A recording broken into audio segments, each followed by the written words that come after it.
네, 안녕하세요. 오늘 드디어 정의란 무엇인가 롤즈 편을 시작하도록 하겠습니다. 그동안 잠깐 기다려줬는데요. 네. 그동안 저희가 자유지상주의 그리고 벤담의 공리주의 그리고 칸트의 칸트의 어떤 자율주의라고 할 수 있고요. 어떤 칸트의 어떤 도덕론, 칸트의 의무론을 배웠고요. 그리고 이제 오늘 드디어 롤즈를 통해서 어쨌든 그동안 어떤 윤리적 논쟁에 대한 또 사회정책적 부분에 대한 이제 정의에 대한 파트들을 거의 마무리할 시간이 되었습니다.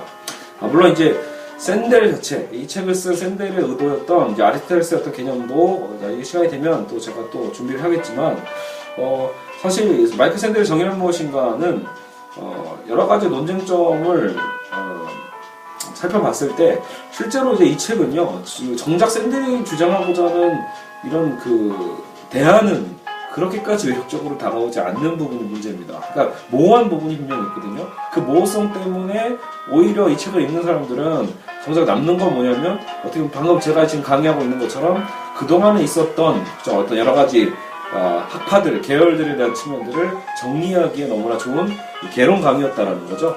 그래서 어쨌든 오늘 거기에 충실해서 저도 충실하게 롤즈의 편을 여러분들이 가장 이해하기 쉽게끔 핵심만 잘 설명해서 이 강의를 무사히 마치도록 하겠습니다. 네, 그럼 수업을 시작하도록 하겠습니다.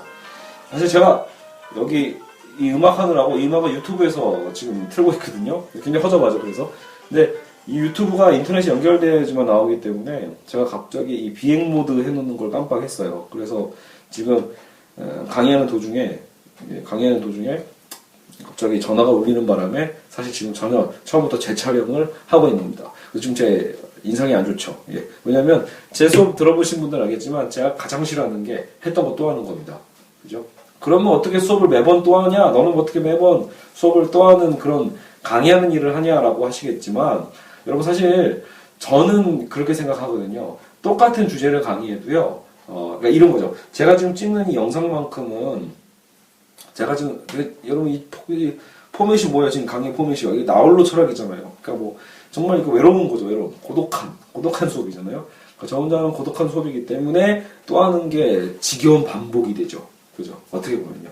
물론 이제 아까 제가 했던 실수도 다시 이제 수정할 수 있으니까 좋은 거 아니냐라고 하겠지만 그냥 여러분 저는 완벽주의자가 아니에요. 뭔가 이렇게 꼼꼼하게 준비하고 꼼꼼하게 막 모든 걸 그죠? 해가지고 이 영상 하나 하는데 막 일주일씩 걸리고 이런 게 아니죠. 저 여러분 지금 제 강의 올리는 속도 보세요. 머릿속에는 이미 잔뜩 있거든요. 그동안에 그냥 공부하고 강의했던 게 너무 많으니까 물론 다 부정확하게 알고 있어서 전문가분들은 비판하시겠지만 어쨌든 저와 같은 아마추어 분들이 같이 도움을 받고자 하실 때는 유용하지 않을까. 그래서 어떤 여러분들이 그래도 이렇게 사랑해 주시는 게 아닐까 생각이 듭니다. 어쨌든 저는 그래서 이제 지금 안에 있는 것들을 빨리빨리 그냥 찍어낼 수 있는 시간이 필요한 거지 이걸 막 편집하고 나르고 막 이런 거는 또 제 성격에 안 맞죠. 그죠? 제가 할 수 있는 분야도 아니고 제가 건드렸다가 더 많은 어떤 시간만 축내게 되거든요. 그래서 어떤 기술적 부분들에 대한 아쉬움들은 분명히 있죠. 그래서 언젠가 뭐 누군가가 막 지원을 해줘서 다시 한번 찍어보자라고 하면 그때 다시 찍을 수도 있겠지만 아마 그때도 분명히 굉장히 귀찮아할걸요. 왜? 했던 거를 또 해야 되니까. 그죠? 근데 이제 방금 반론 있죠? 근데 학생들이 있을 때 그러면 학생들 수업은 어차피 그것도 수업시 반복한 거 아니냐라고 하실 수 있겠죠. 근데 그 부분은 뭐가 다르냐면요. 앉아있는 학생들이 다르잖아요. 그러니까 원래 저는 진짜 수업에 대한 재미와 묘미는 어디에 있냐면요. 놀랍게도 정말로 상호소통이 있습니다. 제가 늘 이 주체와 대상에 대한 어떤 이분법적인 단절에 대한 문제점을 지적하면서 그죠? 우리가 앞으로에 대한 어떤 대안들을 고민해 보는 게 사실 철학적 사유에 되게 중요한 부분 파트들인데 보통 여러분 수업조차도 그렇다라는 거죠. 제가 어떤 마인드를 갖고 어떤 지식을 갖고 임한다고 하더라도요. 그때그때 학생들의 어떤 눈빛과 피드백에 따라서 그 수업의 내용은 완전히 바뀌거든요. 그러니까 전체적인 틀이야 똑같지만 그때 하는 예화나 여러 가지 어떤 쓰는 제스처나 어떤 설명에 대한 방법도 다 바뀝니다. 그래서 사실 저는 전형적으로 강의 자체를 강의안에 의해서 그걸 따라가는 측면이 아니라 강의안을 웬만하면 제 머릿속에 집어넣고 그것을 중심으로 그때그때 상황에 맡기는 타입이거든요. 나쁘게 얘기하면 무책임한 거죠. 예, 수업 진도 잘 안 나갈 수도 있는 거고. 근데 물론 오늘 우리 수업은 강의안이 있습니다. 왜냐하면 말이 강의안이 사실 제가 이제 이 샌델의 정의란 무엇인가를 이제 요약한 요약본들이죠.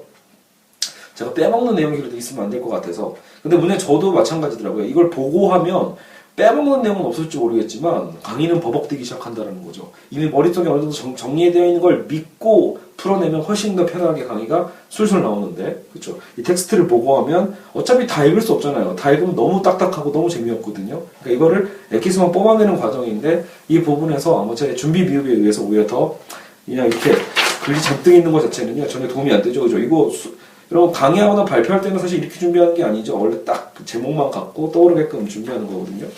그거조차도 제가 준비 안 하고 있다는 얘기예요. 게을러서요.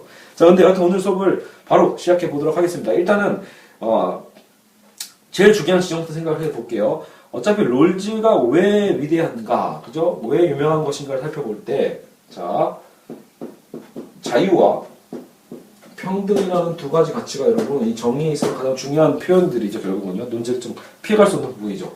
자유, 평등, 결국 여러분 개개인의 한 명 한 명에 대한 어떤 그죠 존엄성들을 강조하는 게 이 자유인데, 칸트는 특히 그 자유, 개인의 존엄성과 자유를 중요시했었죠.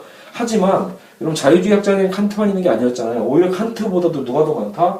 자유지상주의 학자들이 더 많이 포진되어 있는 게 오늘날 사회죠. 경제학자들을 중심으로, 특히 자유주의 경제학자들을 중심으로 봤을 때 오늘 유행하고 있는 신자유주의도 칸트의 자유주의랑 사실 아무 관련이 없습니다. 지금 여러분 오늘날 우리가 정치사적으로 얘기하고 있는 신자유주의, 그죠? 이 부분은 바로 이런 자유지상주의 학자들과 연결이 되어 있죠. 즉 어떻게 보면 개인의 어떤 자유, 개인의 능력, 그죠? 보통 이 사람들이 잘 얘기해봤자 기회평등 정도까지 얘기하는 사람들이죠. 그러니까 말 그대로 경쟁만 할 수 있는 개인의 어떤 이 자유와 기회만 있다라면 그 나머지 과정과 결과까지는 다 보다 자기 책임이다라고 얘기하는 거죠. 그래서 부자들은 과정과 결과에서 어쨌든 성공을 한 거니까 자기 능력만큼 결국 돈을 벌어들인 거죠. 그래서 아무도 관여하지 말아라는 입장을 갖고 있는 사람들이에요. 그죠? 야, 부자들의 돈을 되게 왜 뺏어가는 거야? 부자들의 돈을 왜 나눠서 사회복지다 뭐다 갖다 쓰는 거야? 라고 반대하는 입장들이 바로 자유지상주의 학자들이 주로 주장하는 겁니다. 근데 여러분 이것도 무조건 나쁜 것만은 아니죠. 그러니까 개인의 자유를 중시한다는 건 여러분 어쨌든 오늘날 민주주의의 가장 핵심이기도 하거든요. 개인의 자유를 존중해 주는 거잖아요. 그죠? 근데 개인의 자유를 너무 존중하다 보니까 가난한 자들과 약자들에 대한 배려가 아무래도 더 떨어질 수도 있죠. 그것도 너의 자유적 판단에 의한 결과니까 말이죠. 그런 책임론에 대한 얘기를 할 수 있고요. 평등은 어떻게 보면 사회적 약자에 대한 개념들을 훨씬 더 많이 배려하는 거죠. 그러니까 모두가 평등한, 이걸 결과적 평등이라고 우리 보통 표현을 하죠. 결과적 평등, 결과의 평등. 그냥 시작과 과정이 어땠든 간에 결과적으로 모두에게 이러이러한 어떤 결과적인 수정치를 줘야 된다. 그죠? 어떤 혜택을 줘야만 한다라고 하는 결과적 평등이죠. 보통 우리 이걸 뭐 공산주의다 사회주의다라고 비판도 많이 하는데, 그죠? 그렇다면 롤즈 지점은 어디다? 사실 이 자유와 평등에 대한 양극단의 문제를 다 해결하는 학자의 이 지점을 갖고 있다는 거죠. 그게 그래서 롤즈가 위대하다고 볼 수 있죠. 롤즈의 위치 지점은, 근데 여러분 또 오해해서는 안 되는 게 롤즈는 여기서 원류입니다. 그러니까 롤즈는 원래 자유주의 학자예요. 그러니까 자유주의 학자인데 자유지상주의를 배격하고 자유지상주의 문제점을 비판하면서, 그러면서 평등주의자가 주장하는 사회적 약자를 배려할 수 있는 그 방안까지도 같이 끌고 오는 거죠. 알겠죠? 그래서 그것을 중간에서 아주 균형적으로 잘 묶어내고 있기 때문에 그래서 롤즈의 어떤 위치가 굉장히 중요합니다. 물론 이제 제 개인적인 판단이니까 제 개인적 분석일 수도 있고요.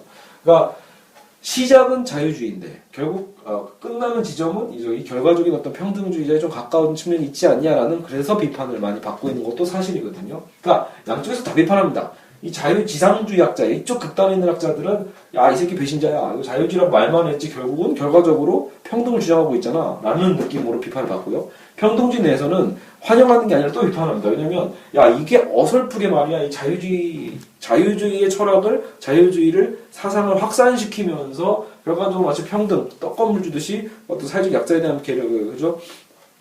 고려를 얘기하고 있지만, 결과적으로 이거는 당당하지 못한 개념으로 보는 거죠. 요런 놈들이 있어서 오히려 우리가 주장하고자 하는 어떤 사회적인 어떤 평등, 결과적 평등에 대한 가치가 오히려 그죠? 더 늦어지고 있는 거야라고도 평가할 수 있게 되는 거죠. 어쩌면 일종의 타협책이 될 수 있으니까요. 그죠? 자, 여하튼 그런 지점을 여러분 잘 고민해 보시면서 정리하시면 좋을 것 같고요. 자, 그럼 바로 이제 정의의 원칙에 한번 들어가 보죠. 정의의 원칙. 제일 중요한 겁니다. 롤즈를 떠올렸을 때 여러분 항상 이걸 떠올리는 거죠. 롤즈는 어떤 걸 생각했다? 바로 제일 중요한 용어가 튀어나옵니다. 무지의 베일. 베일이 뭐죠? 장막이거든요. 무지의 장막, 무지의 베일. 커튼이 돼도 되고요. 자, 이 뒤로 들어가 볼까요? 자, 안 보이시죠? 이 주변 살짝, 그죠? 네. 자, 제가 어떤 사회적 정책을 결정한다고 하는 거죠. 뭔가 어떤 사회적인 주요 정책과 어떤 상황들을 결정하는 어떤 그 순간에는 우리가 무엇을 가정해야 한다? 일시적으로라도, 그 일시적인 순간이겠죠. 물론. 가정은 어떤 무지를 아무것도 알 수 없는 이런 무지의 장막 뒤에 가서 아주 원초적인 평등한 상황 안에서, 그러니까 원초적 평등. 원초적이라는 말이 되게 중요합니다. 원초적인 어떤 평등 상황에서 결정을 해야 한다. 합의를 해야 된다라고 얘기하는 겁니다. 제가 좀 설명 잘해야 되는데, 왜냐면 저도 학부생 때 이거 이해가 안 갔거든요. 그러니까 대충 뭐 말만 이해가 갔는데 잘 이렇게 정확히 설명해 주시는 분들이 없었거든요. 저도 사실 이걸 이렇게 오해했어요. 아, 그럼 무지의 배, 원초적 상황이라는 얘기는, 그쵸, 여기 이런 거죠. 우리가 어떤 성별, 내가 남자인지 여자인지, 혹은 인종도, 그죠? 내가 황인종인지 백인종인지 이거 몰라야 되고요. 그리고 내가 나이가 몇인지, 그리고 내가 현재 신분이 어떤지, 말 그대로 뭐 직업이 무엇인지, 이런 것도 모르는 상황을 전제하라고 하거든요. 근데 이런 반론이 있잖아요. 아, 현실적으로 이미 다 알고 있는데, 현실적으로 이미 나의 포지션을 다 알고 있는데, 여러분 저도 보세요. 저 지금 뭐죠? 나이 34세. 그러니까 나이가 있죠. 그럼 34세에 맞는 어떤 정책에 더 유리한 정책을 꾀하려 하지 않겠어요? 그리고 저 황인종. 그러니까 제 인종에 맞게끔 한국인, 한국 국적에 맞게끔 남자의 어쨌든 이익에 맞게끔. 그렇죠? 심지어 제 키 168, 작은 키죠? 작은 단신들이 살기 좋게. 뭐야겠죠? 뭔가 이런 인간이 기본적으로 자유를 갖고 있고 자신의 어떤 욕망과 이기성을 갖고 있다면 결국은 이것을 어떻게 원초적으로 배제하냐라는 문제가 생기는 거죠. 그래서 그냥 저는 이건 그냥 이론적이고 이상적인 어떤 개념만 얘기하는 건가 보다라고 생각을 했거든요. 근데 여러분 잘 생각해 보세요. 현실적으로야 물론 우리가 그렇게 배제할 수는 없죠. 현실적으로 지금 나의 상황을 정말 원칙으로 지우는 것, 진짜로 무지의 장막처럼 원초적 상황으로 만들어내는 건 불가능하지만, 여러분 정말로 우리가 정말 어떤 결정을 하고자 할 때 자신의 어떤 이런 이게 일종의 기득권이 될 수 있는 거잖아요. 자신의 현재적 상황을 다 없는 걸로 치부하고 없는 걸로 전제하고 합의를 할 수는 있다라는 거죠. 충분히 그렇게 가정한 상태를 유지하면서 협상하는 거 가능합니다, 여러분. 왜냐면 협상하는 과정에서 누군가 의견을 제시할 때 반론을 제기할 수 있거든요. 지금 당신이 얘기한 건 지금 당신의 입장에서 지금 우리가 지금 무지의 배인적 상황에서 토론하자고 했는데 협의하자고 했는데 지금 당신이 얘기한 건 당신의 입장에서 당신의 어떤 지역색에서 당신의 어떤 인종에서 얘기하고 있는 거 아니냐라고 반론을 정해볼 수 있거든요. 자, 그래서 결국은 여기서 얘기했지만 자, 자신의 건강과 교육 수준, 집안 재력 등이 어떻게 정해질지를 모르는 상황인 게 다 몰라야 된다는 거죠. 아무것도 모르는 상황에서 결정을 해야 된다는 거죠. 그렇죠? 자, 그래서 원초적으로 평등한 이 상황을 전제해서 시작하는 것, 이게 지금 롤즈의 정의론의 가장 중요한 포인트가 됩니다. 이거를 갖고 이제 여러 가지 사례를 샌델이 얘기해주고 있거든요. 왜 대체 무지의 배일이라는 이 방식이 왜 그렇게 중요한가에 대해서 여러 가지를 이제 우리가 살펴볼 겁니다. 일단 이 자료에 보면요. 여기서 보면 자, 이 상황에서 총 쾌락을 위해서, 그러니까 여러분 이제 그 무지의 배일에 대한 효과죠. 효과성. 효과를 좀 더 자세하게 살펴보기 이전에 여러분 이 원리부터 결과까지 쭉 한번 가보죠. 무지의 배일과 원초적 평등의 어떤 개념에서 우리가 전제를 하면요, 그 어떤 효과를 갖게 된다라고 할 때 여러분 생각해 보세요. 아까도 얘기했지만 이기적인 판단, 그죠? 내 기득권적인 판단, 인종차별적인 선택, 사회 계급 차별적인 선택들을 자연스럽게 안 하게 됩니다. 하게 되는 게 아니라 안 하게 되죠. 여러분 기본적으로 여기서 보면 여기서 심지어 이 공리주의에 대한 비판도 자연스럽게 나오거든요. 자, 총쾌락을 위해서 일부 소수의 고통에 눈을 감는 공리주의를 택할 것인가, 그죠? 자신이 소수의 고통을 느끼는 위치가 될 수도 있지 않겠냐라는 거죠. 자유주의 역시 마찬가지죠. 그러니까 여러분 무슨 말이냐면 이 무지의 배일 원칙을 활용하면요, 자유지상주의와 공리주의를 둘 다 배격하고 해결할 수 있습니다. 그 문제들을요. 자유지상주의도 결국은요, 자기 선택이라고 표현하고 있지만, 무지의 베일 속에 들어가면요, 내가 어떤 포지션을 갖고 태어날지 모른다라고 생각하시면 되잖아요, 일단. 그죠? 그러니까 여러분 잘 생각해보세요. 무지의 베일론이 왜 중요하냐면, 이걸 가정하면 우리의 자유도 훼손되지 않고 우리의 평등도 훼손되지 않는 그 방법이 둘 다 튀어나올 수 있어서 그래요. 자, 무지의 베일 속에 들어갔을 때를 가정했을 때, 자, 우리는 이미 자유를 갖고 있는 사람이에요. 누가 억압한 거 아니에요? 무지의 베일에 있다라는 전제하에서만 생각한다면, 자, 우리가 아무리 자유롭다고 생각해요. 아무리 자유로워도 우리의 자유에 결정을 한다고 하더라도 합의할 때, 자, 사회정책에 대해서 사회복지제도를 하냐 마냐를 갖고 예를 들어 여러분 토의할 수 있겠죠? 토의를 하는데 문제는 그거죠.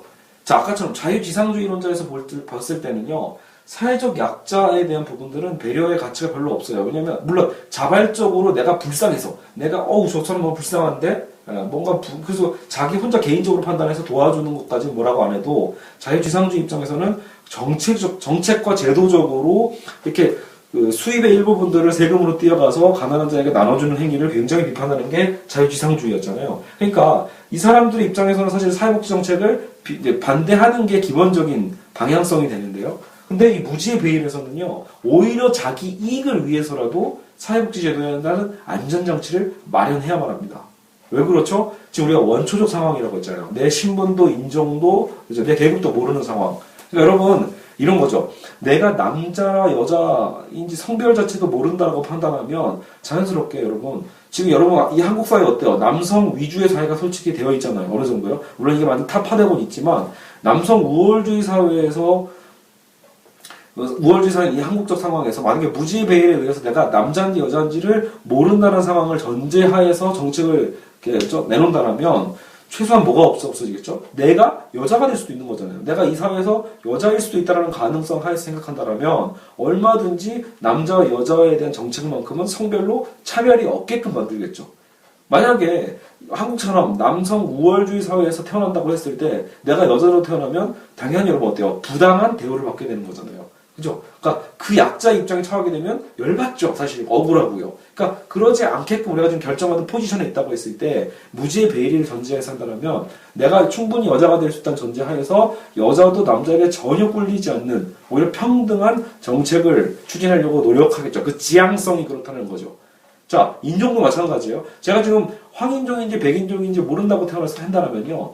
보세요. 여러분 지금 사회 대부분 백인 우월주의가 아주 여전히 있잖아요. 그러니까 그런 사회에서 내가 백인으로 태어났냐면야 기득권자가 되겠지만 역으로 내가 흑인으로 태어난다, 황인으로 태어난다, 유색인종이다라고 하면 오히려 불리할 수 있겠죠. 근데 말 그대로 마찬가지인 거예요. 백인도 이 자리에 참여했을 때 자신의 인종이 어디라고 그쵸 판단하지 않는 것을 전제하에서 결정을 하는 거죠. 그러면 당연히 백인과 흑인도 전혀 차이가 없는 그런 정책을 만들어내겠죠. 왜? 본인이 지금 그 미국 사회에서도 어때요? 가장 약자로 될 수 있는 인종적 가장 약자인 흑인으로 태어날 수 있다는 가능성 하에서 토의를 하고 있는 거잖아요. 그죠? 내가 흑인으로 태어날지도 몰라.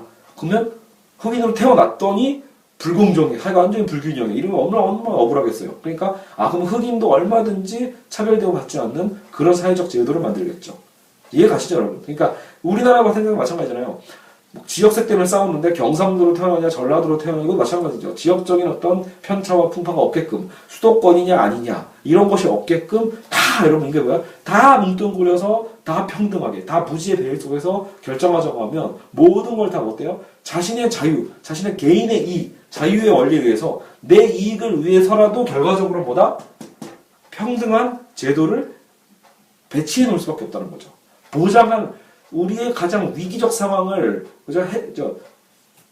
내가 태어났더니 약자적 요소를 다 갖고 있다고 쳐보세요. 그죠? 여자에다가 장애인에다가 게다가 흑인이고 알겠죠? 게다가 불리한 지역에 태어났고 뭐 이런 것들 그리고 지분 지질이 가난한 자국이었지. 이런 데서 태어나는 사람 내가 그렇게 태어나면 얼마나 억울하겠어요, 여러분. 그 입장이 돼보라는 거죠. 사실 엄밀하게 하면. 그러니까 이미 여기는 굉장히 도덕적 가치가 들어있는 겁니다. 이 무지의 베일 이론에는 이미 도덕적 개념이 이미 다 숨어 있는 거죠. 그러니까 그 상황에서 그죠?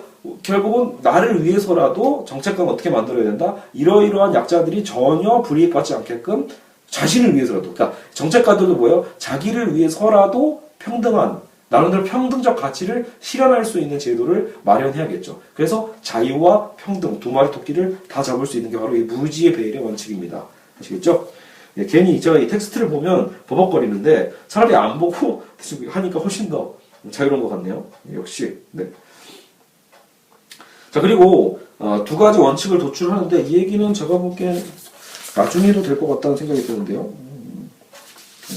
여러분 그 롤즈의 이론을 공부할 때 그래서 그 다음에 롤즈 원칙이 두 가지가 나오는데요. 이런 무지의 베일 하에서 한다고 쳤을 때 첫 번째 원칙이 바로 그래서 자유의 평등인 거죠. 아까 우리가 일단 기본적으로 어떤 결정을 하든 어떤 정책에 참여하든 간에 어쨌든 이것만큼 분명하다는 거죠. 인간이 자유하다라는 것은 절대로 변함이 없다. 여러분 그래서 롤즈가 자유주의학자라는 것을 증명해주는 이 법칙, 이게 첫 번째 원칙, 대원칙, 정의 원칙. 그래서 이 자유의 평등이라고 할 때 보통 뭐죠? 우리가 얘기하는 언론의 자유, 그렇죠? 종교의 자유 같이 언론, 종교 등등등 결국 인간의 가장 기본적인 자유 있잖아요. 우리가 지금 말할 수 있는 자유, 떠벌릴 수 있는 자유, 움직일 수 있는 자유, 그게 거주 이전의 자유가 될 수 있겠죠? 여하튼 다 우리가 얘기하고 있는 모든 정치적인 어떤 이 기본적 자유죠. 기본적 자유권의 기본권에 대한 어떤 이 자유는 어떻게 해야 된다? 평등해야 된다는 거죠. 이게 제1원칙입니다. 이것만큼은 절대 어겨서는 안 된다는 거죠. 여러분 너무 당연한 건 이건 사실 교과서적인 얘기기도 하거든요. 하지만 그럼에도 교과서적인 얘기가 한국 사회에서는 안 되잖아요, 여러분. 우리가 과연 언론이 자유롭나요? 네, 언론이 자유로워요? 아니죠, 여러분. 혹시 여기 학생들 중에 어느 정도 고등학생들은 잘 이해가 못할 수도 있겠지만 가끔 저한테 많이 물어봐요, 학생들이. 그럼 한국의 언론이 그죠? 뭔가 문제가 있다라는 건가요? 네, 당연히 있죠, 여러분. 그죠? 돈에 의해서, 권력에 의해서 얼마든지 움직여지고 있기 때문에 언론의 자유는 이미 없고, 종교도 마찬가지죠. 한국의 종교적 자유라고 하는 것도 종교도 역으로 얘기하면 여러분 안 믿을 자유도 있는 게 종교의 자유죠. 그죠? 그러니까 종교의 자유가 있기 때문에 종교를 믿을 자유도 있지만 안 믿을 자유도 있는 거고요. 혹은 여러 종교 중에 다른 종교를 믿었다는 이유로 차별받아서는 안 되거든요. 근데 그게 어때요? 굉장히 우리도 한국 사회에서 잘 안 지켜지죠. 어쨌든 언론, 종교, 기본적 자유, 우리의 인권에 대한 자유들 굉장히 문제가 많죠. 우리 집회에 대한 자유도 지금 어때? 국가가 끊임없이 규제하잖아요. 자신의 잘못을 덮기 위해서. 이런 것들이 다 롤즈 원칙에 의하면 한국 사회는 이미 굉장히 불공정한 사회입니다. 경제와 상관없어요. 경제까지 갈 필요도 없이 정치 자유적으로도 우리는 아직도 억압적인 독재국가에 가까운 게 바로 요 도시가에도 드러납니다. 이 모든 자유가 누구에게? 모든 국민에게 평등해야 된다고 보죠. 모든 국민에게 자유의 평등입니다, 여러분. 평등의 자유란 말로 헷갈리시면 안 되고 자유의 평등이 첫 번째. 근데 여기까지는 롤즈의 어떤 그 매력적 포인트가 아니고요. 이거는 다 기본적인 본인의 사상을 얘기해주는 거고, 두 번째 포인트가 이거죠. 바로 이 경제 분야죠. 사회문화적 이런 표현을 쓰거든요. 표현에서는요. 그대로 읽어보면 사회 경제적 평등과 관련해서 불평등한 현실인, 사실 여러분 이건 이거잖아요. 이게 이제 굉장히 현실적인 제도입니다. 그러니까 1번은 여러분 얼마든지 국가가 의지만 있으면 사회적인 합의만 정확하다면 자유의 평등은 실현할 수 있어요. 그죠? 우리의 원칙에 의해서 충분히 무지배의 원칙에 의해서 자유의 평등은 얼마든지 실현할 수 있습니다. 근데 아직 현실적인 가장 큰 문제는 항상 이 돈의 문제죠. 이 돈의 경제적인 불평등의 문제를 롤즈가 경제도 자유처럼 평등해야 돼라고 얘기할 수가 없는 게 그럴 수도 없잖아요. 현실적으로요. 그죠? 현실 경제에서 사실 현실 사회에서는 경제가 완전히 평등해지는 것은 아예 제도적인 아까처럼 극단적인 평등주의자가 아닌 이상 불가능하거든요. 그렇다면 우리가 자유의 어떤 틀 안에서도 그런 경제적 평등에 대한 가능성까지 얘기하려면 어떻게 해야 되는가라고 볼 때 이런 얘기를 합니다. 요 부분을 가장 학생들이 많이 힘들어하는데, 자, 사회경제적 평등과 관련해서 불평등이 현실적으로 인정되려면, 자, 독특한 얘기하고 있죠. 그러니까 불평등은 이미 존재하고 있죠. 존재할 수밖에 없죠. 한국 사회가 얼마나 불평등해요. 그러니까 빈부격차, 불평등이 근데 존재하는 조건을 지금 걸고 있는 거예요. 그러니까 불평등 그러면 한국 사회에 존재하죠. 그러니까 존재하고 있는 이런 사회는 그러면 이런 전제를 깔고 있는 거죠. 야, 이렇게 불평등이 그러면 현실적으로 인정되려면 그 사회의 이익이 사회의 최소 수혜자란 말을 쓰고 있는데 말 그대로 여러분 제일 가난한 사람을 생각하시면 됩니다. 가장 경제적으로 어려운 계층 있죠. 가장 취약계층에 있는 사람들이요. 어떤 이거죠? 그 사회의 이익이 사회의 어떤 가장 취약계층에게 돌아가야 된다는 보장이 있어야 된다는 거죠. 이 사회적 이익이, 그죠? 사회적 이익, 즉 이게 여러분 뭐겠어요? 복지 정책이 돼도 돼요. 어쨌든 사회적인 어떤 방식으로 그 사회적 이익이 사회적 약자에게 돌아갈 수 있게끔 만들어져 있어야만 한다는 거죠. 그럴 때만 뭐가 가능하다? 불평등이 가능하다고요. 역으로 얘기하면 뭐죠? 이 사회가 지금 돌아가고 있죠. 한국 사회가 이렇게 잘 경제가 돌아가고 있는데 그 사회적인 어떤 이득들이 최소 수혜자에게 이 상황을 개선하게끔, 그러니까 이걸 어떻게 주자는 얘기라고 할 때 이거죠. 이 가난한 사람, 여러분 여기 상위 1%가 있겠죠. 하위 1%가 있겠죠.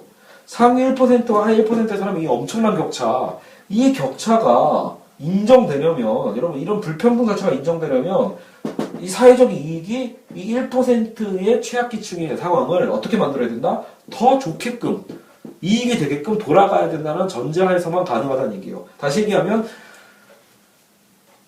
사회 최상위 계층과 최하위 계층과의 이 격차가 점점 줄어들어야 된다는 전제를 결국 깔고 있는 제도라는 거죠. 그때만 불평등이 가능하다. 즉 이 불평등은 이론적으로만 얘기한다면 임시적이라는 것을 여러분 알고 있죠. 그러니까 왜요? 이런 사회가 계속 반복된다면 어쨌든 사회적 불평등 자체가 존재할 수밖에 없지만 이 사회적 격차만큼은 최소화되는 방향으로 움직여지고 있잖아요. 왜?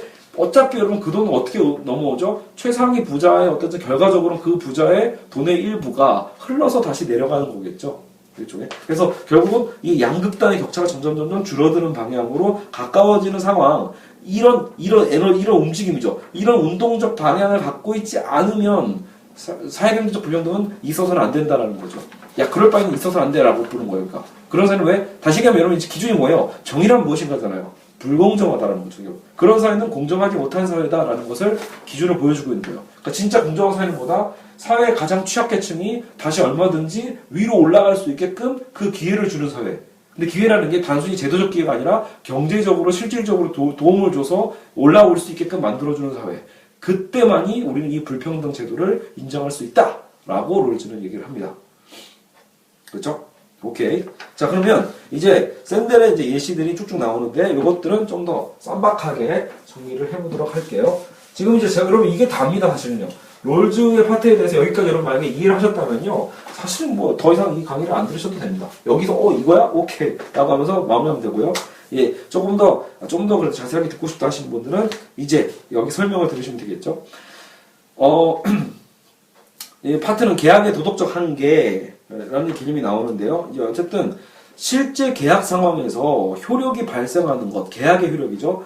우리가 지금 결국 여러분 무지의 비를 다 무슨 거였죠? 결국 사회적 계약이잖아요. 거대한 사회적 계약이죠. 근데 미시적으로 이제 샌델이 이제 예시를 만든 거예요. 실제 계약 상황에서 효력이 발생하는 것은 계약의, 자, 우리가 계약을 할 때 약속이라는 합의, 약속과 합의라는 그 약속 자체 때문에 우리는 그것을 지켜야만 하는 건지, 아니면 계약을 통해 발생할 어떤 상호후회성, 상호후회. 쉽게 보면 여러분 이익이라고 보시면 돼요. 이익 결국은요. 그러니까 우리가 여러분 계약을 왜 해요? 뭔가를 계약한다는 것은 쌍방적으로 이익을 얻기 때문에 하는 거잖아요. 그죠? 아파트 계약을 한다. 그죠? 아파트 심지어 우리가 뭘 샀다. 시장 가서 뭘 사는 것도 다 일종의 계약이거든요, 여러분. 우리가 결국 무언가를 합의하고 무언가를 거래하는 이유는요, 둘 다 이익이 받기 때문에 그런 거예요. 근데 어쨌든 어떤 우리가 계약을 한다고 할 때 우리는 그러면 그 계약도 일종의 약속이잖아요. 그죠? 약속이라는 행위 자체가 중요해서 우리는 지켜야만 하는 건지, 그 계약을요, 유지해야 되는 건지, 아니면 서로 상호 이익적 측면에서 서로 이미 이득을 보냐 안 보냐의 여부로 이 계약을 지켜야 하는 거, 수행해야 되는 건지, 이런 딜레마를 얘기해주고 있습니다. 이렇게 만들면 무슨 얘기인지 하나도 모르시겠죠? 예. 사례 나옵니다. 사례. 잘 들어보세요. 자, 한 사람이 가재를 잡은 어부에게, 또 하필 가재네요. 한 사람이 가재를 잡은 어부에게 돈을 주기로 하고 계약을 했어요. 계약을 하는 상황을 가정해보자 라고 하는 거죠. 그죠? 약속이냐 포획성이냐라는 파트예요. 지금 보세요. 그래서 지금 누가 계약을 했죠? 어떤 A라는 사람이 누구와 어부와요. 어부는 누구죠? 기술자죠. 기술자. 전문가 아니에요. 고기 잡는 전문가. 그러니까 어부에게 서로의 쌍방적의 계약을 합니다. 그죠? 근데 첫 번째 계약을 추진한 당사자가, 여기서 첫 번째 계약이 아니죠. 여기서 첫 번째 계약을 추진한 당사자가 어부가 열심히 일해서요. 자, 이제 하나의 사례 그려보죠. 어부가 열심히 일해서 잡아왔어요. 그죠? 가지를 잡아왔고요. 결국 이게 계약 내용이었잖아요. 가지를 잡아와서 상납도 했어요. A에게 줬어요. 그래서 막 먹었어, A가. 맛있게 가지를 먹었는데 돈을 안 줘. 여러분 이거 뭐죠? 계약을 성실하게 이행하지 않은 거죠. 이건 너무나 쉽게 알죠. 그래서 여러분 문제는 근데 그거예요. 이게 뭔가 잘못된 상황인 건 다 알지만 특히 A가 잘못됐다는 상황은 알지만 여기서 중요한 건요. 근거를 묻는 거예요. 그럼 여기서 이렇게 돈을 내지 않고 배째라고 하는 A의 상황에서 돈을 지불해야 되는 그 이유가 뭐냐라는 거죠. 이유는 뭐 때문일까요? 과연 아까 약속했잖아. 약속 그 자체 때문일까요? 아니면 이미 너 이미 먹었잖아. 내가 열심히 일해서 가재 잡아왔는데 그 가재 지금 다 처먹고 너 지금 배 불러 있잖아. 다 먹었으니까 빨리 내뱉어. 돈 안 줄 거면 내뱉어 라고 할 수 있잖아요. 그죠? 그러니까 과연 이미 먹어버린 그 이익, 근데 A만 이익을 본 거죠. 어부는 이익을 전혀 못 봤고요. 그러니까 약속을 파기한 거잖아요. 그러니까 A가 이미 먹어치운 그 이익에 대해서 너 지금 이미 먹었으니까 내놔. 인지 아니면 처음부터 약속한 거니까 내놔인지 이걸 구분해보자라고 지금 예시를 준 거예요. 자, 두 번째 사례 가볼게요. 자, 두 번째는 만약에 이런 얘기 한 거죠. 너 이미 먹었으니까 내뱉어 라는 근거를 만약에 어부가 제시했다라면 그럼 이런 사례를 한번 가볼까? 한 단계 더 낮추는 거예요. 자, 어부가 가재를 잡으러 갔어요. 이미 갔어. 일을 하고 있죠. 그러니까 어부는 이미 열심히 일을 하고 있어요. 가재 잡으려고요. 근데 아직 A가 먹진 않았죠. 가재를 잡아오진 않았으니까. 그냥 그 상황에서 그냥 마음이 바뀌었어요. 마음 변심. 그래서 계약 취소. 계약을 취소하죠. 그랬을 때 어떻게 될까요? 아까 이건 안 맞잖아요. 이익은 못 얻었잖아. A가 이익을 취하지 않았고, 그렇죠? 그러니까 마음이 바뀌어서 취소했다면 자신은 가재를 맛있게 먹은 이익은 없죠. 이미 A는요. 가재를 먹지 않았으니까 아직은요. 그럼에도 불구하고 어부는 뭐를 시행했죠? 노동은 하고 있었죠. 어부의 노동은 이미 하고 있었어요. 그러니까 어부는 이익은 얻지 못했지만 어부만이 뭔가 손실을 하고 있었잖아요. 그 손실에 대해서 A는 무언가 보상해야 되는 게 아닌가라는 개념들이 나올 수 있죠. 어쨌든 그래서 이거를 근거로 이번엔 이거죠. 아까 1번에는 너 이미 가재 처먹었잖아 라고 해서 A가 가재를 먹은 이익 때문에 돈 내 라고 하는 상황이 있을 수 있고요. 아니면 이번 상황은 가재를 먹진 않았어. 하지만 어부가 노동을 이미 하고 있으니까 이 노동값에 대한 거는 내놔야 되는 거 아니야? 라고 고민해 볼 필요는 있겠죠. 어쨌든 여러분 벌써 근거가 바뀌고 있는 거예요. 자, 세 번째까지 가보죠. 자, 세 번째로 어부가 가재를 잡으러 가기도 전에 많이 바뀌었어요. 자, 계약은 했어요. 이미 정식 계약은 했는데 어부가 가재를 가기도 전에 마음 바뀌었어. 가지마 마음 바뀌었어 라고 하는 상황이에요. 이때 우리는 뭐만 남아있죠? 이 계약이라는 상황, 계약서만 남아있죠. 계약과 합의. 요걸 기준으로 약속을 지켜야 하는 걸까요? 자, 여러분 이거 세 가지 잘 기억해 두세요. 그러니까 여러분 사실 우리가 현실 속에서 우리는 항상 계약을 하고 그걸 통해서 뭔가 거래를 하지만 그 안에 진짜 이유는 무엇인가에 대해서 고민해 볼 필요가 있다는 거죠. 뭔가 이익을 내가 얻었기 때문인가? 알겠죠? 아니면 이 노동에 대한 걸 판단해야 되는 건가? 아니면 정말로 이 순수한 약속했잖아. 약속 그 자체만을 근거로 지켜야 하는 것인가? 라는 얘기죠. 그죠? 굉장히 어렵죠, 여러분. 여기서 굉장히 혼란스러운 부분들이 있어요. 대체 그러면 샌델은 이런 예시를 왜 들고 있는 걸까요? 결국 이러한 예시를 통해서 자율과 호의 두 가지 이상이 계약 상황에서 영향을 복합적으로 미치고 있다. 저 복합적이에요. 여러 가지 세 가지 요소가 왔다 갔다 하고 있죠. 문제는 현실에서 이 두 가지 이상이 언제나 일정한 방법으로 적용되지 않는다. 그죠? 여러분 현실은 그렇습니다. 현실에는 이것 때문에 아마 위약금 제도가 그래서 있는 걸 수도 있는 거예요. 계약서에 정확히 써야 돼요. 그래서 이런 혼란적 상황을 마련하기 위해서 계약서가 있는 거겠죠. 여하튼 자, 그러면 또 다른 사례로 가봅니다.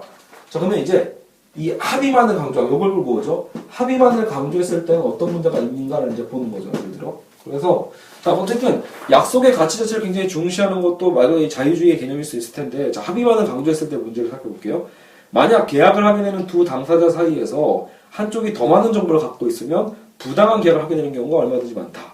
무슨 말이냐면 이게 정보의 불균형이라고 해서 정보경제에서 다루는 거죠. 계약을 할 때 여러분 다 모두가 똑같은 정보를 갖고 계약에 참여하는 경우가 아닌 경우도 많다는 거죠. 대부분 그게 뭐죠? 일종의 사기가 될 수 있잖아요. 그러니까요. 모든 사기 거래가 다 그렇고요. 사기까지는 아니더라도 사기 비스무리할 정도로 불공정한 거래도 상당히 많죠, 여러분. 그러니까 정말 정보를 몰라. 그죠? 아무것도 모르는 애한테, 여러분 진짜 아무것도 모르는 여러분 학생들한테 하는 계약은 대부분 계약 무효잖아요. 어른과 아이의 계약은 대부분 무효거든요. 왜냐하면 아이가 정보가 현격하게 떨어지니까요. 그렇죠? 그래서 보통 그걸 사기라고 표현하는 거죠. 그러니까 이런 정보가 불균형한데 정식 계약서와 합의를 한다고 해도 이게 과연 지켜야만 하는 것이냐라고 할 때 여러분 뭔가 부당함을 당연히 다 느끼죠. 우리의 감정적으로요. 그죠? 여기 이런 얘기가 나와요. 악덕상인이 물가를 모르는 할머니에게 부당한 금액을 청구할 수 있죠. 아마 그죠? 여기서 샌들 책에서도 아마 그런 사례가 나온 것 같아요. 할머니가 어떤 나쁜 배관공이 할머니 그 배관공 하나 수리하는 건데 몇만 달러 이상, 막 예를 들어 막 수백만 원을 청구했는데 할머니가 그것을 내주려고 은행에 찾아가는 어떤 그 현실 사례가 있었다고 하더라고요. 결국은 계약만을 합의했으니까 그래도 내놔라고 할 수 있냐라고 할 때 이 정보의 불균형 상황은 사실은 우리는 뭔가 부당하다고 이미 느끼고 있죠. 비난하죠, 우리 그래서 자발적 합의라는 것만으로는 계약의 정당성을 주장할 수 없는 건 사실이에요. 그러니까 합의 자체에 대한 전제도 문제가 있다는 거죠. 합의도 정보가 균등하냐에 대한 어떤 전제가 필요하다는 거죠. 자, 그리고 합의는 도덕적 의무의 필요 조건이 아니라는 주장으로 정도 논의를 확장한다라고 이제 제가 이렇게 정리를 했어요. 샌들은요, 그죠? 도덕적 의무의 필요 조건은 아니다. 그죠? 합의하지 않았더라도 도덕적으로 호혜 원칙을 주장할 수도 있는 상황이 그러하다라고 하는데 이건 무슨 말이냐면 밑에 사례입니다. 그러면 자 합의는 필요 없어. 합의는 필요 없는데 뭐만 있는 상황? 호혜성만. 아까처럼 서로 이익을 얻을 수 있는 상황만 있는 곳에서도 그러면 계약은 성립되는 것인가에 대한 문제예요.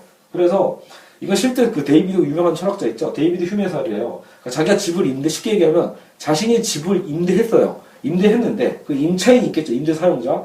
임차인이 그 집의 시설에 문제가 생겨서 수리공을 불러서 대대적인 수리를 했어요. 집 자체에 문제가 생겨서요. 근데 문제는 뭐냐면 그 집주인인 데이비드 휴맥에 연락을 안 하고, 그죠? 연락을 안 하고 수리를 다 한 거예요. 그래서 청구서를 누구한테 내밀었죠? 당연히 여러분 세입자 입장에서는요. 여러분 우리 실제 지금 한국도 그래요. 임대차 보호법은 말을 쓸 필요 있나? 여하튼 여러분 그 임차인이라고 하죠. 이 세입자들은요. 세대로 사는 사람은 집 고장나면요, 자기 돈으로 고치는 게 아닙니다. 원칙적으로는요. 그러니까 정말 자기 과실, 100% 자기 과실이면 모를까, 집이 노후화된 거 많잖아요. 집이 노후화돼서 문제가 생긴 상황은 대부분 집주인이 다 수리를 해줘야 됩니다. 그러니까 보통은 집주인과 연락을 해서 집주인에게 먼저 동의를 받고 수리공을 불러서 수리하고 거기에 대한 이제 영수증을 집주인에게 청구하는 거죠. 원래 이 순서인데 여기서 순서가 바뀐 거죠. 집주인에게 얘기를 안 하고 세입자가 그냥 먼저 고쳤어요. 자의적으로. 먼저 불러서 대대적인 수리를 다 했어요. 그리고 나서 청구서를 지불했더니 데이비드 휴 집주인이 뭐라고 해요? 야, 나 합의한 적 없잖아. 나한테 언제 얘기했어? 나한테 말도 안 하고 합의도 안 하고 왜 함부로 계약을 인용해? 라고 얘기하면서 돈을 못 주겠다라고 했거든요. 그죠? 근데 여러분 문제는 뭐냐면 여기서 그러면 그 집주인은요 손해만 본 건가요? 아니죠. 어차피 여러분 집주인은 그 자기 집이잖아요, 결국은요. 소유권은요. 자기 집을 결국은 수리를 해야지만, 예를 들어 다음 세입자도 들어올 거 아닙니까? 이거 안 고쳐주면, 여러분 세입자 삐져가지고요. 이거 결국 나중에 계약 연장 안 하고 나간다고 쳐보세요. 그럼 다음 세입자 들어올 때 어차피 이거 수리해줘야지 세입자가 들어오겠죠. 그렇지 않겠어요? 여러분, 그러니까 상호 호혜성이 맞죠, 이거는. 둘 다 이익을 본 거긴 본 거예요. 세입자도 어쨌든 당장 고장난 거 고쳤으니까 자기가 살고 있는, 거주하고 있는 가운데 이익을 누릴 수 있고요. 그리고 집주인은 뭐예요? 자신의 집 자체가 지금 이건 일종의 상품이잖아요. 상품 가치가 떨어진 상황을 다시 회복시켰으니까 이익을 본 거죠. 그러니까 상호 호혜적인 측면도 있은 거예요. 합의 없이도 상호 호혜적 관계가 생겼을 때 이거 나름대로 지켜줘야 되는 거 아니야? 라는 논리도 발생할 수 있습니다. 알겠죠? 자, 근데 요것도 근데 한계점이 있어요. 문제점이 있어요. 문제는 서로 이익 봤으니까 그러면 결국 된 거 아니냐라고 하지만 여러분 보통 외국에 그런 사람이 많대잖아요. 갑자기 구두 닦기가 막 달려가지고 구두를 막 닦아줘요. 허락도 없이. 근데 나중에 돈을 요구하죠. 왜? 어쨌든 당신 구두 깨끗해졌잖아. 이런 거요. 이런 황당한 사례도 많죠. 일종의 강매 방식인데 영화에서도 가끔 나오더라고요. 여기 가면 갑자기 막 차가 막 밀릴 때, 차 밀릴 때 차 멈춰 있잖아요. 갑자기 막 와가지고 차 창문 막 닦아준 다음에 팁을 요구하는 그런 사례들도 충분히 있을 수 있죠. 그러니까 여러분 상호 합의만을 강조하는 곳에서도 문제가 있고 상호 호혜성만을 강조하는 곳에도 역시 문제는 있다. 둘 다 문제가 있다는 거죠. 자, 다시 원래대로 돌아오세요. 지금 이 사례들 자꾸 왜 얘기하고 있냐라고 하는 건데 결국은요. 우리가 어떤 계약을 이행한다라고 할 때 이 약속 합의 때문에 하는 거냐 아니면 상호 호혜성, 이익 때문에 하는 거냐라는 논쟁이 붙어 있었잖아요. 이 논쟁 갖고 고민한 건데 그렇죠? 왜냐면 그래야 이게 공정한 계약인지 아닌지를 평가하는 요소가 되잖아요. 근데 이제 이익이 굳이 왜 했냐라고 할 때, 자, 이제 그렇다면 이익인가 합의인가라고 할 때 다시 롤즈가 등장합니다. 그죠? 그래서, 자, 그 다음 네 번째 걸 볼까요?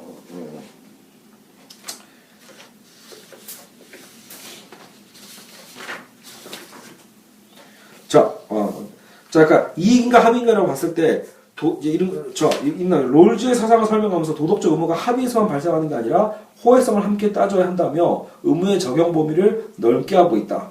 결국 여러분 사실 이미 알고 있지만 합의와 상호 이익 둘 다 중요하다는 거죠. 현실적으로는요. 그래서 현실적으로 계약 상황을 고려해서 이러한 원칙을 찾아가는 것, 현실의 계약 상황에서는 합의를 한다고 해도 누군가 비대칭 정보를 갖고 있어서 크게 유리할 수도 있고, 아까 제가 얘기했던 정보의 불균형이죠. 정보가 없는 쪽은 손해 사기를 당할 수 있고, 정보가 아니어도 힘과 권력에 의해서 부당 계약도 가능하죠. 이거 어때요? 조폭에 의해서 막 강제로 계약하는 경우 많죠. 그러니까 여러분 그런 게 그래서 우리는 실제 법에서도 어때요? 이걸 인정 안 해주는 게 있죠. 강제에 의한 어떤. 그래서 서류상으로 합의여야 계약이지만 공평함이 철저히 배제된 계약이 자발성이라는 이유로 정당화되는 부당한 현실이 가능하다라는 거. 자, 그러니까 좀 말이 좀 길었는데 결국 여러분 이 계약이라는 것 자체는요 자발성을 전제로 하잖아요. 즉 자유주의 개념이죠. 야, 자발적으로 한 거니까 괜찮은 거 아니야? 라고 하는 논거에 대해서 반박을 한 거예요. 누가요? 롤즈 입장에서도 충분히 가능하다는 얘기죠. 그러니까 자유만으로는 안 된다는 거죠. 자유만으로는 안 되고 자유에 뭘 집어넣은 거다. 여러분 롤즈 하면 떠올리는 게 그래서 바로 이 공정이라는 단어입니다. 공정성이라는 거죠. 그러니까 자유도 중요하지만 자유가 기본 원칙이지만 공정성을 고려한 자유여만 한다는 얘기를 하기 위해서 지금 이렇게 복잡한 그죠? 예, 사례들을 재밌게 다뤄본 겁니다. 아시겠죠? 그래서 그 공평함이 배제된 계약은 안 된다라는 거죠. 그럼 롤즈는 공정한 계약이 어떻게 가능한가에 대한 얘기를 다시 묻는 거고요. 그죠? 자, 근데 문제는 그때 뭐가 등장한 거죠? 우리가 지금 이 수업 제일 처음에 시작했던 무지의 배일이 여기서 등장하는 거니까. 그러니까 여러분 이 얘기를 이렇게 힘들게 온 거예요. 공정한 계약을 하기 위해선 결국은 뭐가 중요하다? 약속과 상호 허용성이라는 두 가지 원리에 우리 복합적으로 살펴봐야 되는데 이때 이 공평한 계약을 하기 위한 가장 좋은 원칙이 바로 뭐다? 그래서 무지의 배일의 원칙이라는 거죠.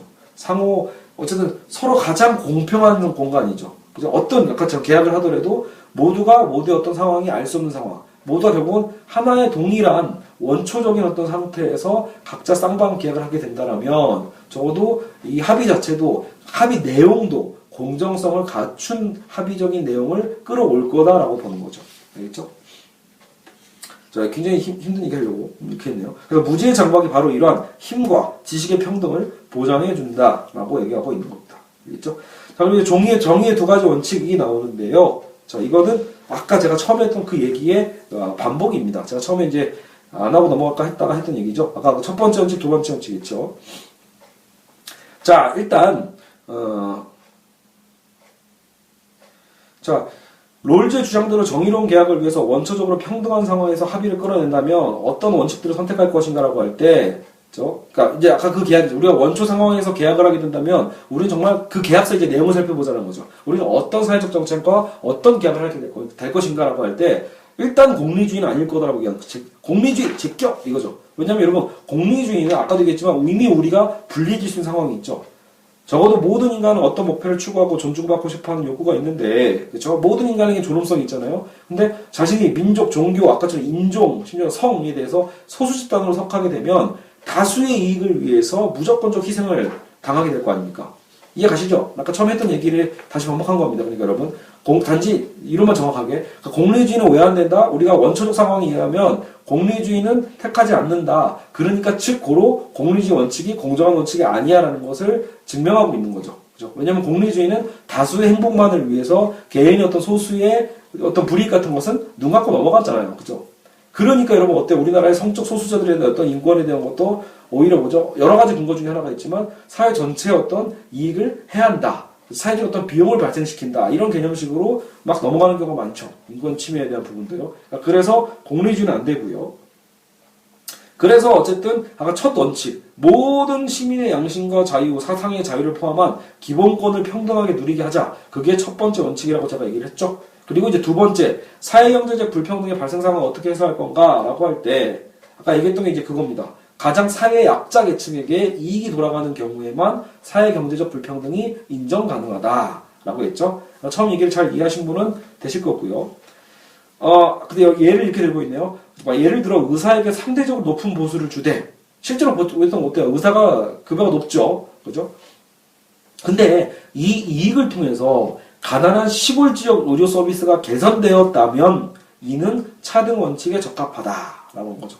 결국 여러분 이제 보통 롤제 차등 원칙 하는데 바로 이게 바로 이 개념, 지금 이 두 번째 원칙이 바로 이 차등 원칙이라는 겁니다. 그러니까 사회적 가장 약자에게 이익이 돌아가는 경우에만 사회 경제적 불평등은 가능하다. 그러니까 차등적인 어떤 개념으로 도입하는 거죠. 그래서 가장 이익이 높은 아까처럼 의사가 도시의 어떤 서울대학병원, 그죠? 이런 병원들이 돈을 많이 벌면 많이 벌수록 오히려 그 지역 의료죠. 말 그대로 시골에도 그래 의료 시설들이 점점 개선되고 있다는 거죠. 그들의 이익을 돌려서 그들도 같이 상생할 수 있는 개념으로 끌고 간다라면 그것은 정당하다라는 거죠. 이런 차등적인 대우는 가능하다라는 거죠.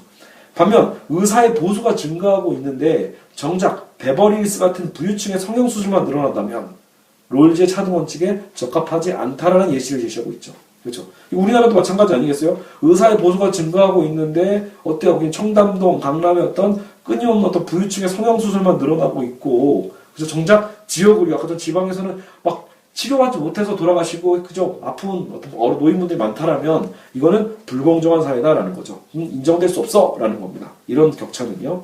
그래서 롤즈는 이러한 차등 원칙이 사회의 기본 구조와 관련되어 있어야 된다고 본다. 당연한 이제 사회의 기본 구조 뭐예요? 제도 아닙니까? 정책 아닙니까? 그래서 복지 정책이 필요한 거죠. 빌 게이츠가 돈을 최고로 버는 만큼 이 사회가 충분히 사회적 약자의 상황을 개선시키는 구조가 되어 있냐고 묻는 게 바로 이 롤즈 원칙이라는 거죠. 여러분 사실 이 자본주의 사회는요, 그렇죠? 빌 게이츠, 우리나라 같은 이건희 이런 사람들의 개인 재산권을 굉장히 보호해 주잖아요. 하지만 자유지상주의에 의하면 보호가 되는 거고, 공리주의에 의하면 야, 저 사람들 삼성이 저렇게 잘 나가는 건 잘 나가기 때문에 우리 전체 나라가 잘 되는 거야라는 식도 여러분 일종의 공리주의적인 합리화거든요. 근데 이런 원칙에 대해서 철저하게 따져 묻는 게 롤즈라는 거죠. 야, 정말 그렇게 돼서 그래. 삼성이 그렇게 정말 부자가 돼서 사회 전체의 총량이 늘어났냐를 엉성하게 묻지 말고 뭘 묻는 거다? 그래서 삼성이 그렇게 부자가 됐어. 삼성전자가 그렇게 부자가 돼서 우리나라의 전자 중소기업들 있잖아요. 전자 중소기업들의 상황도 좋아졌니? 라고 묻는 겁니다. 이 격차를 묻는 게 롤즈 원칙이라는 거죠. 이 차등 원칙.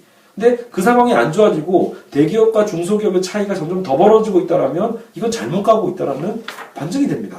아시겠죠? 그러니까 한국 사회는 뭐예요? 롤즈 원칙에 하면 아까도 얘기했지만 그래서 불공정 사회라는 거죠. 그렇죠? 그래서 부자는 더 부자가 되어가는데 누진세는커녕 역진세를 도입한다면 다시 얘기하면 그러니까 누진세는 뭐죠? 부자에서 돈을 많이 내는 거고 역진세는요 뭐예요? 비율적으로 봤을 때 부자가 소득세의 10%밖에 안 내고 가난한 사람도 10%밖에 안 내면 그게 공평하냐는 거죠. 공평하지 않은 겁니다, 여러분. 왜? 같은 10%여도 이건 오히려 역진적 성향을 갖고 있거든요. 진짜 역진세는 뭐죠? 그러니까 부자는 자기 돈의 5%만 내고 가난한 사람은 10% 내고 이게 역진세죠. 근데 실제로 여러분 한국 경제도 역진적 제도가 되게 많이 있거든요. 그러니까 이런 문제들을 지적해 볼 수 있겠죠. 그러니까 여러분 부자의 금액 자체가 워낙 어마어마하다 보니까 우리는 비율적으로 때리면 부자가 충분히 절대 금액은 가난한 사람보다 많이 내거든요. 하지만 비율적으로 보면 오히려 더 조금 내는 경우가 많이 있다는 거죠. 자, 여러분 그래서 결국은 누진세보다 역진세를 도입하는 건 오히려 이 차등 원칙에 어긋난다라고 보고 있는 겁니다. 혹은요, 여러분 세금 탈세도 마찬가지 아닐까요? 가난한 사람들 주로 여러분 결국은 가난하지 못한 서민들도 마찬가지잖아요. 대부분의 직장인들은 세금을 철저하게 다 걷어가는데 개인 사업을 통해서 돈을 벌고 있는 부자들은 대부분 세금을 탈루하는 방법들을 알고 있죠. 그러니까 세금 탈루하는 거 결국 세금 안 내는 거잖아요. 그러면 이것도 일종의 역진세고 일종의 뭐예요? 잘못된 원칙이라고 볼 수 있겠죠. 그렇죠? 자, 그리고 이건 이제 반론 중에 하나예요. 무지의 베일 얘기에 대해서 이런 사람도 있지 않겠냐는 거죠. 자, 무지의 장막이라고 할 때 아까 우리가 공정한 어떤 결국 제도를 만들 수밖에 없다라는 얘기를 했지만 누군가 반대라는 거죠. 누군가는 모험을 좋아하는 사람은 야, 나는 내가 설령 사회적 약자로 태어나도 상관없으니까 나는 결국은 사회적 제도를 불공정하게 만들고 싶어 라고 하는 사람이 있으면 어떡할까? 라고 이제 전제하고 있는 반론이에요. 그러니까 그런 사람도 있을 수 있잖아요. 성공주의자들 대부분 어때요? 인생은 모험이야 라고 하면서 내가 설령 최악의 가난한 계층이나 최악의 어떤 상황에 태어날 수 있을지언정 그래도 사회는 뭐가 필요하다? 이 모험적인 어떤 사회가 필요하니까 소수의 부자가 엄청난 부자도 가능해야 돼. 나는 그런 모험을 택할 거야. 라고 하는 성향이 있으면 결국 무지의 베일에서도 이 원칙은 깨지지 않겠냐는 거죠. 근데 이런 반론을 하는 겁니다. 왜요? 어떤 반론이죠? 여러분 그 모험심이 있다라는 그 모험심 있죠. 모험심도 여러분 다 버려야 됩니다. 무지의 베일 안에서는요. 자신의 개인적 성향 그거조차도 내려놓고 하는 판단입니다. 알겠죠? 내려놓고 하는 판단이니까 완전한 백지 상태에서 하는 공정한 계약에 합의하는 내용이라고 볼 수 있죠. 그래서 이 모험심도 내려놔라, 내려놓는 게 무죄배려 원칙이거든 이라고 하면서 다시 재반박을 할 수 있습니다. 알겠죠? 자, 그리고 이제 마지막은요. 마지막 부분은 그죠? 여러분, 자, 이건 한번 정리해 줄게요. 오히려 이제 나중에 제가 한번 따로 꼭지로 다시 한번 이제 이 롤즈의 논리를 통해서 얘기를 해보려고 하는데, 지금 시간이 50분이죠? 그러니까 간단하게만 얘기를 할게요. 자, 우리가 그동안 배웠던 그 사회들이 있잖아요. 교과서에서 배웠던 봉건제도와 카스트 제도 있죠. 계급사회. 이런 제도는 뭐에 따라서 바뀐다? 출생에 따라 바뀌죠. 그죠? 중세시대나 아니면 뭐 인도 같은 카스트 제도나 그렇죠. 그리고 여러분 아까 우리가 다루고 있는 자유지상주의자들 있죠. 자유지상주의는 뭐만 지키면 됩니까? 기회균등만 지켜주면 됩니다. 각자에게 주어져 있는 기회만 평등, 균등하게 정해져 있다면 얼마든지 그 다음부터는 이 노력의 과정이죠. 이 과정과 결과는 자기 책임이라고 얘기했죠. 그러니까 기회균등만 있습니다. 이걸 보장하는 거죠. 이거에 따라 바뀌는 거거든요. 그리고 능력 위주의 사회. 능력 위주의 사회는 공정한 기회균등. 그러니까 이것도 자유지상주의나 이쪽 2번과 3번은 둘 다 자유시장 이런 거와 닮았습니다. 단지 약간의 정도차거든요. 그래서 자유지상주의자들은 기회균등만 해줘 라는 거고요. 3번은요. 어쨌든 능력 위주사니까 어쨌든 공정한 기회균등이라고 해서 근데 기회균등이 과연 공정하게 되어 있는가, 그죠? 이런 부분들까지 고민해 보는 거죠. 그리고 4번이 평등주의죠. 이건 지금 샌델이 정의한 거예요. 평등주의가 바로 롤즈의 원칙이다. 롤즈의 차등 원칙. 차등 원칙이다. 여기는 변할 수가 없죠. 출생에 따라서 그냥 모든 게 결정되는 거니까 완전히 결정적인 거고요. 여기서부터는 기회는 주어져 있죠. 제도 내가 아무리 가난하게 태어나도 뭐는 할 수 있죠. 서울대 갈 수 있는 자격은 있죠. 하지만 현실적으로 갈 수 없는 경우가 많죠. 그래서 어쨌든 그러면 좀 더 공정한 기회를 줘야 되지 않냐라고 하는 거죠. 그게 공정한 기회균등. 그죠? 그럼 알겠어. 그럼 좀 더 너의 어떤 태생적 기회균등뿐만이 아니라 오히려 그 과정에 있어서 어떤 공정성도 한번 배려해 줄게라고 하는 거거든요. 근데 이것도 완벽하진 않아요. 그러니까 롤즈 개념까지 보면 말 그대로 내가 태어난 그 상황이 되게 가난했다라면, 그러니까 서울대 갈 자격은 갖고 태어났지만 모두가 공평하니까요. 하지만 제도적으로는, 하지만 그 상황 내가 지금 완전히 저 서해 5도 쪽에 살고 있거나, 알겠죠? 혹은 내가 완전히 너무 가난한 집에 살고 있어서 공부조차 할 수가 없는 상황이라면 불공정하잖아요. 그 상황까지도 개선해 주는 게 롤즈의 원칙이라고 볼 수 있죠. 알겠죠? 왜 아까 우리는 최소 수혜자의 상황이, 그죠? 이익을 받아야 되는 거잖아요. 올라가야 되잖아요. 그 상황을 만들어내려면 롤즈는 우리가 타고난 어떤 환경조차도 충분히 되묻습니다. 심지어 우리의 재능조차도 묻습니다. 아까 이 3번과 4번의 차이가 되게 모호하다고 느낀 사람도 있을 거예요. 공정한 기회균등이면 되는 거 아니야라고 볼 수 있지만, 롤즈는요, 그러니까 이 능력 위주의 사회, 3번의 논자들은요, 능력 위주는 믿어요. 그러니까 공정한 기회 다 줬어요. 그렇지만 나머지 무슨 차이죠? 개인의 차이 있잖아요. 자, 환경까지 그래 다 배려해 줄게라고 했지만 최소한 개인의 능력 있죠. 누군가는 이미 재능적으로, 모차르트와 살리에를 보세요. 이미 재능적으로 다르잖아요. 그렇죠? 아무리 공정기회가 있어도 재능에 따라서 크게 격차가 벌어져서 결국은요, 크게 격차가 벌어진 그 능력에 의해서 엄청 부자가 되는 사람이 있고, 결국은 기회까지 다 똑같았지만 능력이 떨어져서 안 되는 사람도 있죠. 순수 능력만으로 봤을 때. 근데 여러분, 롤즈는 그 순수 능력에 대한 것도 나누길 원합니다. 여러분, 이게 오늘 수업의 포인트입니다. 포인트. 그러니까 롤즈가 어느 정도까지 그런 얘기들을 하고 있는가에 대한 부분입니다. 자, 그래서 여러분 이제 제 자료를 보면 이 자료가 아니네요. 그 앞에 보면 여러분 이렇게 보시면 돼요. 여러분 예를 들어 마이클 조단의 예를 들고 있는데, 여러분 지금 마이클 조단이 어마어마한 연봉을 받았잖아요. 근데 우리나라를 보죠. 박지성이나 어때요? 류현진 같은 사람도 어마어마한 연봉을 받고 사실은 운동을 하고 있잖아요. 자기가 좋아하는 일을 하고 있고 엄청난 노력도 했죠. 그러니까 그 누구도요, 그들의 노력을 비판할 수는 없습니다. 그렇죠? 근데 그 노력까지는 괜찮아요. 근데 롤즈는 이런 얘기도 하는 거죠. 문제는 노력만으로 과연 이제 이 사회에서 상위층이 될 수 있는 거야. 노력만으로 돈을 많이 벌 수 있는 게 맞는 건가? 그죠? 우리나라에 물론 많은 여러분 이제 능력주의자들, 자유지상주의자들은 주로 이런 개인의 능력이나 환경들까지 다 개인의 것이다라고 인정을 많이 하죠. 그래서 인정해줘야 된다고 보지만 롤즈는요, 여러분 더 뭔가 제가 보기엔 좀 더 마음이 따뜻한 학자가 아니었나 싶어요. 그러니까 이런 얘기하는 거죠. 그러니까 정말로 우리가 여러분 공부하는 사람도 다 똑같지 않나요? 다 똑같은 환경에서 공부를 해도 누군가는 잘하고 누군가는 못하죠. 그러니까 우린 거기까지 우리 너무 자연스럽게 받아들이죠. 이건 어쩔 수 없어. 능력 차이잖아. 정말 쟤는 공부에서는 남달라.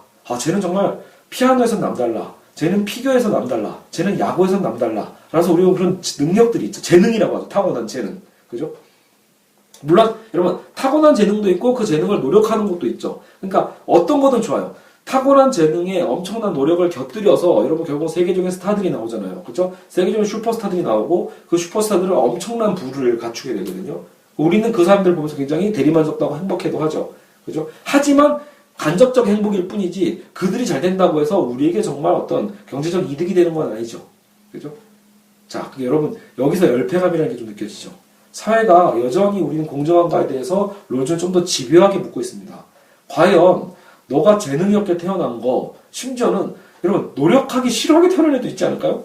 말이 안 될 것 같나요? 여러분 노력하는 것 자체가요. 그러니까 분야적 노력 있잖아요. 학생들 중에 대표적인 할까요? 학생들도 같이 경쟁하고 같이 공부하지만 그러면 공부가 싫은 학생도 있잖아요. 진짜로. 우리는 공부를 해야만 한다라고 이미 학생들을 학교에 앉혀놓지만 학교의 제도 교육이 정말로 안 맞는 학생도 있을 수 있죠. 근데 그 성향이 안 맞는 학생들한테 너가 노력을 안 해서 너는 그래서 가난한 거야. 그래서 너는 그래서 돈을 못 버는 거야. 라고 얘기하면서 너의 가난함을 너무 당연시한다라면 과연 그게 공정한가에 대한 얘기를 묻고 있는 겁니다.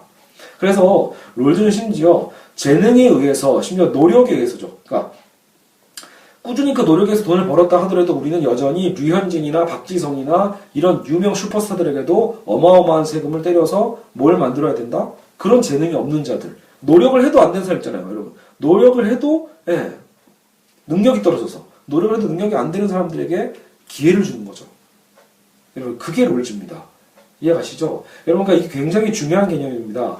그러니까 롤즈는 우리가 생각하는 그 상식보다도 한 단계 더 뛰어넘어서 개인의 재능까지도, 심지어 개인의 그 노력 여하에 대한 부분까지도 어느 정도에 대한 보상을 얘기해주고 있습니다. 사회적 약자에 대한 배려를 얘기하고 있습니다. 여러분, 원래 정말로 노력을 하기 싫어하지 않냐는 그런 얘기가 같아요. 노력하기 힘든 환경이 또 역시 연쇄적으로 엮여 있을 수도 있고요. 그죠? 그리고 노력을 해도 안 되는 사람도 있는 거 분명히 맞거든요, 여러분. 여러분도, 우리도 보통 그렇잖아요. 나 분명히 노력했는데, 안 돼. 안 되는 걸 어떻게 라고 할 때, 그러면 어쩔 수 없지 뭐. 그냥 살아. 그냥 그렇게 가난하게 살아. 그냥 그렇게 패배자처럼 살아. 라고 이게 끝나는 게 아니라, 롤즈는 그들에게도 다시 기회를 줘야 되고, 여러분, 그러니까, 이럴 수 있잖아요. 안 되는 거 확인했는데 뭘 다시 기회 줘 라고 할 때 그 분야가 아니라도 다른 분야를 찾을 수 있는 기회를 줘야 될 거 아니에요. 지금 우리 현대사회 어때요? 내가 어떤 분야에 투자했어요. 하다 실패하죠. 안 되면 끝장 아닌가요? 자, 여러분 운동 최대 갔어요. 내가 근데 운동을 못하네. 잘하는 줄 알았는데 나보다 잘하는 애들이 너무 많네. 그죠? 노력을 아무리 해도 안 돼. 그죠? 현실적인 삶도 영위하기 힘들어져. 라고 하면 여러분 그게 인생입니까? 그게 사회입니까? 그렇죠? 그것을 보장해주자는 거죠. 그것을 보호해주고 그 사람이 다시 그러면 그럼 채용 말고 나의 재능은 딴 곳에 있었구나라는 걸 뒤늦게 알았더라도 알아도 다시 갈아탈 수 있는 어마어마한 시간과 돈이 또 필요하잖아요.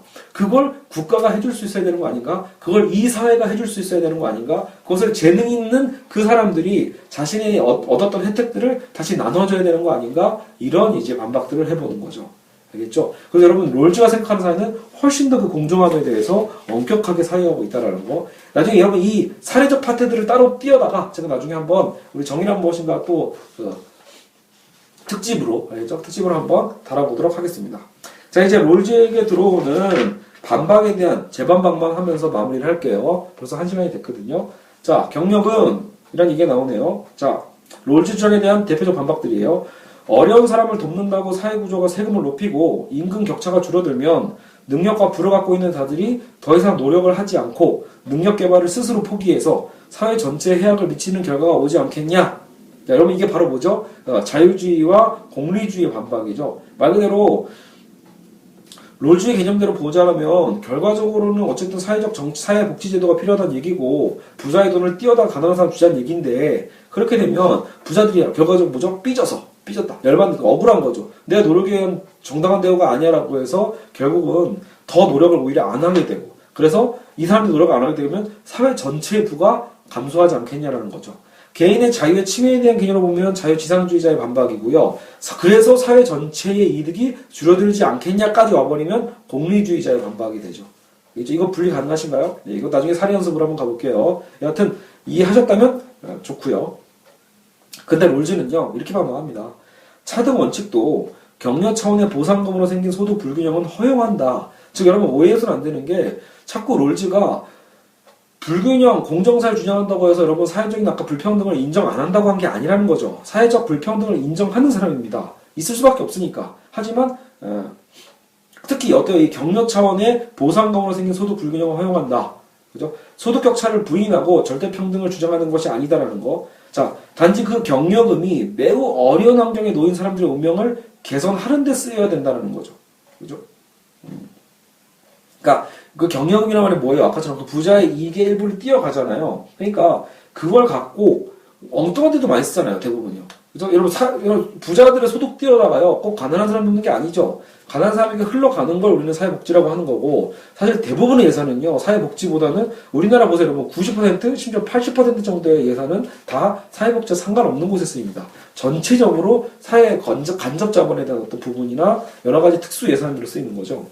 그러니까 격려금이 매우 어려운 환경에 놓인 사람들의 운명을 개선하는 데 쓰여야 한다라고 주장하는 거라는 거죠.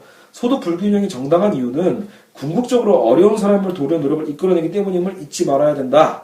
그죠? 그래서 최고 경영자나 유명 선수가 공장 노동자보다 돈을 더 많이 벌 자격이 있어서가 아니다라는 얘기를 합니다. 그러니까 여러분 자격이 되는 일이라는 거죠. 사람이 태어나면서부터 돈을 많이 벌 자격이 있는 건 아니다라는 걸 롤즈는 얘기하고 있는 겁니다. 우리는 대부분 그렇게 생각하거든요. 한국의 부자들 보면, 기업주들 보면, 나는 그렇게 돈을 많이 벌 자격이 있는 사람이야. 이 돈을 누릴 자격이 있는 사람이 얘기하는데, 과연 그런 자격이 있는가에 대해서 반박하고, 그 자격을 무너뜨리고, 어떻게 보면 여러분, 우리가 돈을 많이 버는 건 우연성이 항상 있다라는 것을 던져주는 게 롤즈입니다. 그죠?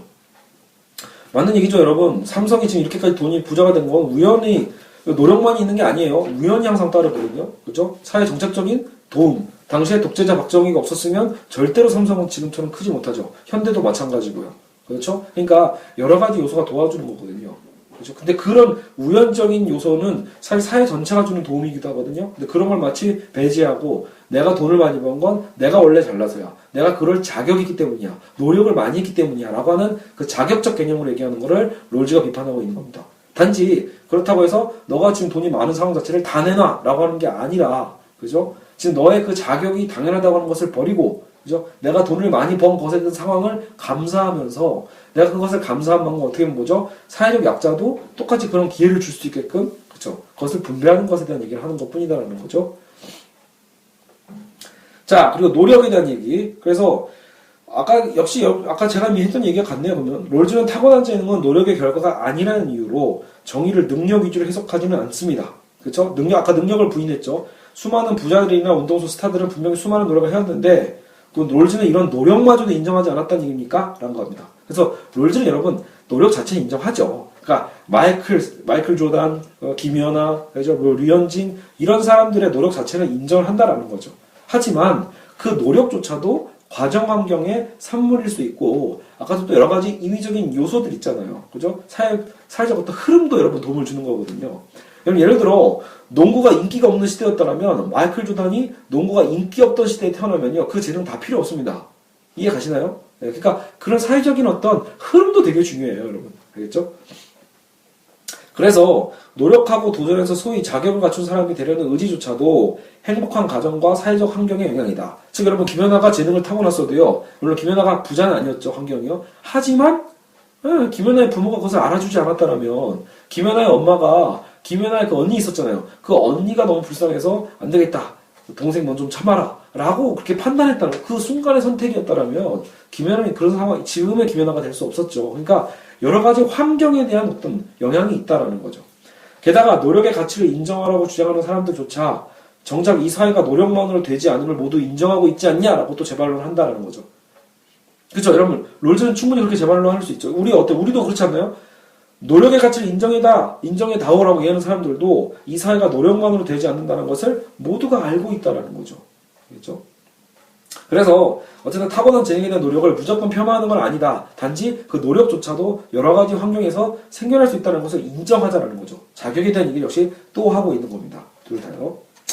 그렇죠? 그래서 도덕적 자격에 대한 것을 결국 롤즈는 거부하고 있다라는 겁니다. 나머지 제가 이렇게 정리하면서 마무리했거든요. 여러분 여기까지 하면 될 것 같습니다. 그래서 오늘 수업 드디어 롤즈 편을 마무리했습니다. 그죠? 오시느라 수고했고요. 차후에 제가 다시 한번 여러 가지 사례들 있잖아요. 예를 들어 재밌는 사례, 예를 들어 지금 아까처럼 박지성, 유재석 뭐 이런 거 유명한 사람들, 최근에 어마어마한 연봉과 어마어마한 개런티를 받고 있는 사람들의 과연 그 사람들의 이 급여가, 그죠? 이 벌이가 과연 사회적 정의에 맞는가? 정당한 급여인가에 대한 부분에 대해서도 우리가 여러 가지 그동안 배웠던 자유지상주의, 공리주의, 그리고 어떤 이제 롤즈의 어떤 개념까지 해가지고 다 검토해 볼 수 있는 시간을 또 일종 연습 문제 같은 거죠. 그런 연습들을 해보는 시간도 차후에 갖도록 하겠습니다. 오늘 롤즈가 있던 거 여러분 꼭 기억해 주십시오. 그러니까 공정한 경쟁을 위한, 그러니까 공정한 어떤 사회를 만들기 위해서는 무지의 배일, 원초적인 상황에서 합의하는 이 과정이 굉장히 중요에 따라서 무지의 배일적 상황에 대해서 우리가 여러 가지 살펴봤고요. 그리고 무지의 배일이 왜 필요한지에 대해서도 결국 아까 우리가 봤죠. 그 계약에 의한 합의이냐, 상호 이익 때문이냐라는 어떤 여러 가지 논쟁점을 한 번에 해소하고 해결할 수 있는 게 바로 이 무지의 배일의 원칙입니다. 그리고 첫 번째 원칙과 두 번째 원칙도 기억하시죠? 롤즈가 주장하고자 했던 이 첫 번째의 자유의 평등의 어떤 원칙이 제일 중요했고요. 그 다음 롤즈를 가장 롤즈답게 만들어낸 이 차등 원칙에 대한 개념도 우리가 공부를 했죠. 그래서 최소 수혜자의 상황이 개선될 수 있다라는 어떤 사회적 보장 하에서만 우리는 그 불평등이 인정된다. 그래서 여러분 잊지 말아주십시오. 롤즈는 결코 불평등을 싫어하는 학자긴 했지만 불평등을 완전히 없애자고 주장한 극단적인 평등론자는 아니었다는 거죠. 자유를 사랑하면서도 자유의 원칙하에서 평등을 함께 끌어갈 수 있는 이 두 마리 토끼를 잡고자 한 학자였다라는 그 지점을 여러분이 꼭 그죠? 기억해 주셨으면 좋겠습니다. 네, 여러분 고생하셨고요. 오늘 수업은 여기서 마치겠습니다. 네, 그리고 저희 또 궁금하신 점이나 의문사항 있으면 언제든 또 제 블로그나 제 연락처로 또 문자를 주시면 되겠습니다. 네, 고생하셨습니다.